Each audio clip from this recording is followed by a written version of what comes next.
স্বামীকে খুনের অভিযোগে আটক স্ত্রী। হাবড়ার নন্দনকানন এলাকার ঘটনা। পারিবারিক বিবাদেই স্বামী স্ত্রীর রীতিমতো হাতাহাতি, ভারী বস্তু দিয়ে মেরে স্বামীকে খুনের অভিযোগ।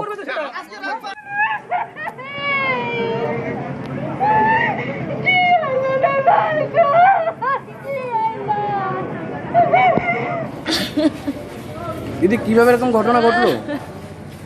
স্বামীকে খুনের অভিযোগে আটক স্ত্রী। হাবড়ার নন্দনকানন এলাকার ঘটনা। পারিবারিক বিবাদে স্বামী স্ত্রীর হাতাহাতি, ভারী বস্তু দিয়ে মেরে স্বামীকে খুনের অভিযোগ। মৃতের মাথা এবং ঘাড়ে আঘাতের চিহ্ন। অভিযুক্তর কড়া শাস্তির দাবিতে বিক্ষোভ। অস্বাভাবিক মৃত্যুর মামলা রুজু করে তদন্ত পুলিশের।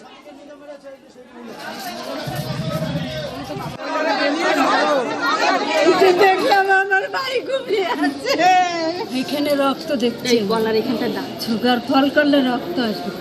ওরা মেরে ফেলছে আর ভোর পথ পরিষ্কার করছে। আমার ভাইরেও শেষ করে দিচ্ছে। ডাইনের শাস্তি হোক।